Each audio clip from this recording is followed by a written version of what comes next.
Okay, so I wanted to talk to you about SAD, SAD. Can you tell us a little bit more about SAD? I'm smiling as you say that, but I don't want to smile because it's supposed to be sad.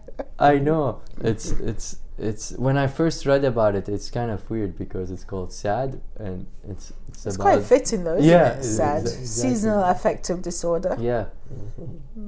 Do you get a lot of clients? I don't think clients come in knowing that they have seasonal affective disorder until we explain to them. Because really it happens around fall, winter time when the weather changes, the season changes, when it gets dark early and people's mood changes according to.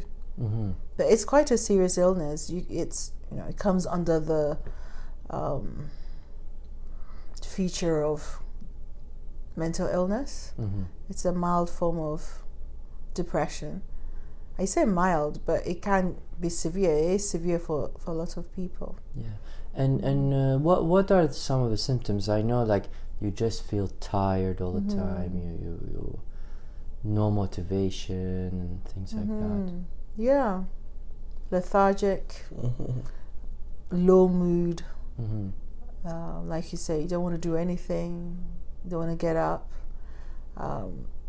Mood is worse when it's dark. When like around 3-4 o'clock when it's beginning to get dark. Yeah. And sometimes you would be in bed and you don't feel like you want to come out of bed, and sometimes the motivation is not there. And sometimes it is easier said than done when people say, "What's wrong with you? Why don't you get up and do something? Snap out of it." You can't. You can't low snap energy. off it, and sometimes when this happens, then hopelessness also sets in, and you see total darkness in your own world. And we're talking about depression here too. Yeah. And sometimes people, not everyone, but some people don't have a deeper understanding what all these depressive moods can contribute in terms of your mental health and your well-being as a whole, that it takes another turn into it. And once you say mental illness, people freak out. What do you mean? But I'm not crazy. But we are not talking about craziness. We're talking about that it is imperative that we become very much aware of all of these signs and symptoms that people are feeling. Or maybe if you are feeling low mood, not motivated, you just want to sleep and not get up. And that is a very big one too. That sometimes people would express, and other people would say, "What do you mean by you sleep and not get up?" And we also going into the territory of being suicidal. And so it's called seasonal affective disorder because, like, it has it's related to the time of the year. So it's usually happens in the winter. Like, you can't have SAD in the summer, for example. No, I've not heard of SAD in the summer. Yeah. If it's SAD in the summer, then I would say it's more depression. But yeah, some people call it winter blues. Yeah. So it is definitely around season time. Yeah. Where some people, and like I said, some people are not aware that it's season. All they realize is, hold on, the season's changing and I'm not. But people who have it will have it, like, it'll be an annual thing that comes on, around this time of the year. Yeah. So they may know that something's wrong with them, but they don't know what it is. They'll probably go to their doctor, and the doctor will say, "Oh, take some, antidepressants or whatever." But I think it's important that people understand what it is and that it's not any fault of their own. They're not sick. That they can do something about it. And people who are around them, who generally know them to be energetic and upbeat and going, they will realize, hold on, what's going on with you? What's happening? And like Elvis said, it because they don't have an understanding, it makes the condition even worse. And so they don't want to be around people, they don't want to socialize, they don't want to go out, they don't want to engage in the activities that they've engaged in that has brought them happiness. Now is like, it's real fatigue, real, tiredness, lack of energy, lack of motivation. I don't want to do anything. Yeah. I think you brought up understanding. One of the important things is that when we feel tired, when our mood is like down, we want to make sense of it, and so we try to come up with all kinds of reasons, and that's where the danger is, because something that could be very biological, it gives you mental adjustments and for mood and stuff like that, and then makes you think about the worst, all kinds of worse things, predicting future or anything like that, or even self-image issues. But really, it's not, you're not feeling this way because of what happened or what's going to happen or whatever. It's more like there's some other reason, biological usually, and it's important to understand that, because it can influence how you look at yourself or your decisions in life. And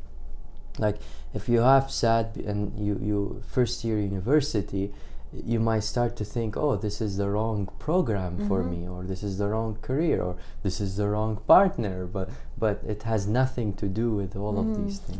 And even though some of these circumstances may eventually occur, this may be triggers, to trigger something, or maybe in the past someone had passed away around this time, and you have been feeling down.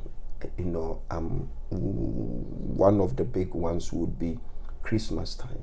That is the first Christmas that we don't have our grandma, grandpa, or my loved one, or my best friend around, because you all sit at the dinner table, one chair is empty because you feel that that person is not there. And even though it might be the winter blues, grief might trigger that bit too, or students going away, or maybe you going through separation or divorce, or maybe you have gone through some traumatic events, so anything can be a trigger. But at the same time, we don't want to minimize the actual SAD factors, or those things that can cause people to feel that low moods there. So we just encouraging people that we must be very much aware of all of these symptoms when one is going through, or when people are going through it, and to not be too hard on themselves, on themselves, feeling that, oh my goodness, something is going on, and and people too should listen, because when you listen, you hear more. And when you create a safe space for people to know that you are just there, your presence alone to be encouraging them to know they are not alone, and you can be helpful and do things differently, and connect them with therapists or mental health specialists, or even connecting with your family physician, is always a great way to help people. What do you say about that? Yeah, definitely. And I think it's not, because it's seasonal, it's temporary, which is good news. One of the things, or a couple of things that could help, vitamin D. People need to be taking vitamin D in this time of the year, this season. That helps. And also light box. Yeah. A lot of people, you've heard of the light box. I have one at my office. Actually. You do? Yeah. Yeah. That really helps people. So it's not something that they should think, oh my goodness, this is the end of me. But there are solutions. And essential oils. Essential oils. It's because it's a mood thing. I think your surrounding needs to be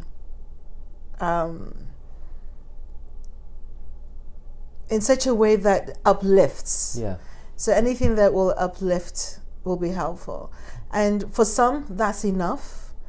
And for some, they may need to speak to a therapist like you or like us. And so people need to know, okay, well, what do I need? They need to take stock of their lives. They need to see, okay, how often is this happening?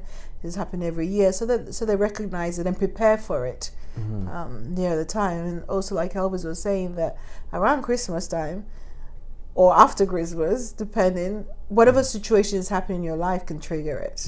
Can exacerbate it. I don't know how to say that word, but you know what I mean, right? To make it worse. Yeah. Okay. It's just like because sometimes like something happened in our life, but we go through life. It's busy, we're happy and all that. But then when we are in that depressive mood, we start to remember other things. Exactly. And then Christmas is over. And New Year's Eve parties are finished and we're back to work, and that is also people are like, oh no, we have to go back to work, and we've spent a lot of money on our credit cards, and how are we going to pay back on it?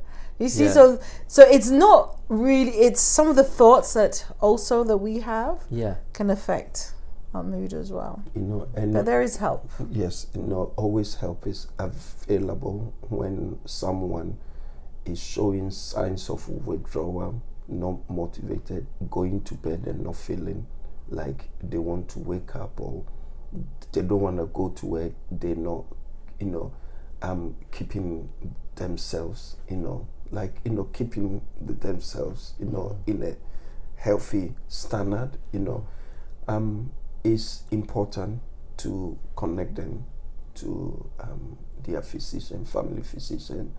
And if they are showing suicidal signs or, tendencies, we need to take them very, very seriously and seek help for them, because they are not alone. And there are people there that genuinely care, and they want to work with them so that they come out of this type of mood. Is easier said than done, but hope is there and help is definitely there. Okay, thank you. You're welcome.